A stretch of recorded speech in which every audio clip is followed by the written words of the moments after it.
Hey guys, Chris here from flippingcars.co.uk and welcome to my YouTube channel and my weekly update. This week's been a really funny week. It's been a week that's just kept on giving.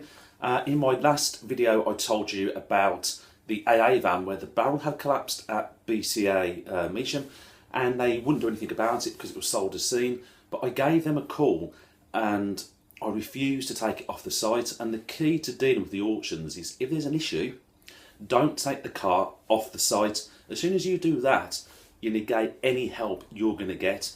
I had a customer a few weeks back and he drove off in a BMW straight out of the gate, and within half hour he took it back and said the windscreen was cracked.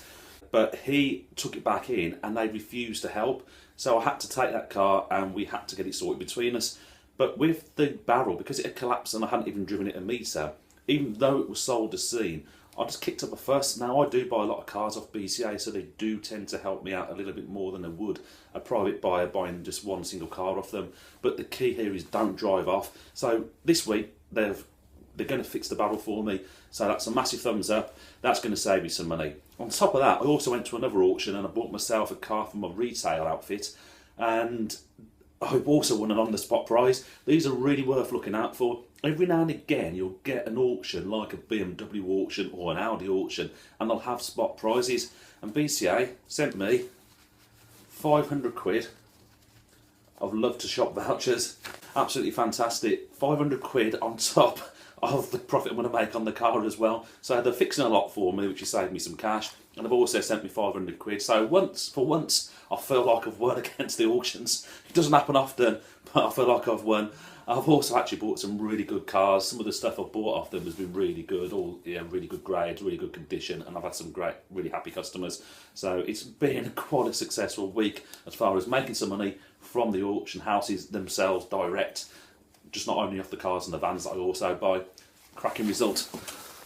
The vans have also been good to me this week. I've shifted a couple. Vans, they always rock up with cash. Now, I bank all my money, so I actually prefer it if people bank transfer their money, because otherwise I've got to go down to my local Barclays, I've got to put the money in. But van people always come with cash. The great thing about vans, they don't mind if they've got a scuff or a scratch. When you sell a car, you have to do every scuff. You've got to sort the wheels out, you've got to do all the stone chips and the marks. Or do you? It's a good question to ask yourself. When you're selling second-hand cars, if they have stone chips to the bonnet, light scuffing to the wheels and minor scratches, try and sell the car as is. It's a second-hand car. We're not selling junk, we're selling good quality motors. The key is it mechanically sound? Has it got a warranty on it? And is it going to be a reliable car for someone? Second-hand cars will have scuffs. We can lose a lot of our profit by doing too many repairs, and because we see the car all the time, we sometimes feel that we've got to do every mark on it, and black cars are a nightmare because they show every minor scratch. So don't panic too much about doing everything. If it's got a major scratch or scuff, make sure you do it, because it's never going to sell.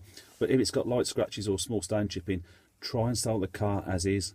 That's one of the best things about vans. We can sell a van as long as it's clean, as long as it's mechanically good, as long as it's got a warranty on it. People are more interested in reliability, not too fussed about a scuff or a mark on the van itself. It brings me on to one final and really important point. Always make sure you give your customer a sales receipt. As a motor trader, we're legally obliged to put certain information on that sales receipt. You can download the private sales receipt totally free. If you buy my ebook, or in the new year join my online training course, you'll be able to download all these trade documents for free as well.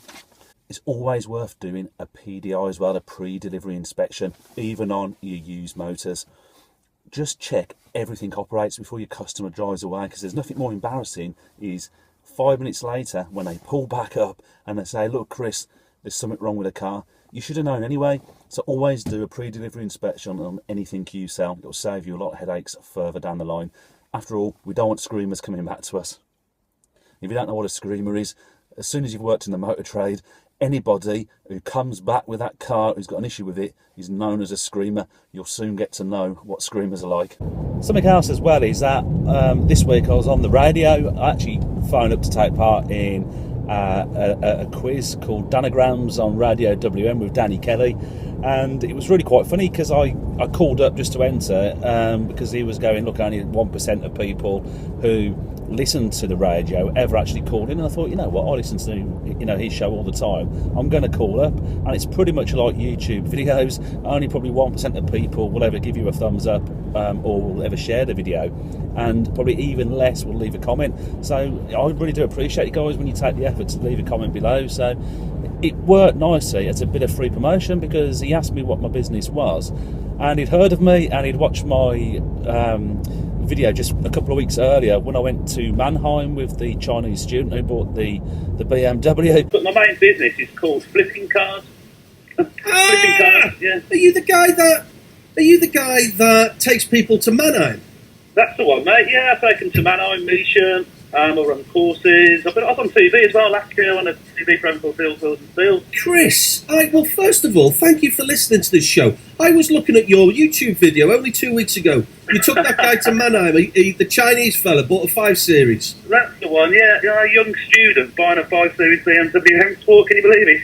Well, we were talking about cannabis farms earlier on. I don't know where he gets his dough from. Oh, Chris, I'm a fan of your work. Thank you for listening. No, great stuff. I'm pleased that you've heard about it. So it was funny for me to find out the radio presenter knew who I was, and he was sort of even found it funny that I listened to his show as well. So it works as a nice bit of free promotion. What free promotion have you ever done? What can I use? What tips can you give me to get a little bit of free promotion now and again? Because it's always nice. I spend a lot of money on advertising, but it's always nice when you get a free bit of promotion, and calling the radio actually worked quite nicely for me. So leave me a comment below. What free promotion tips would you recommend?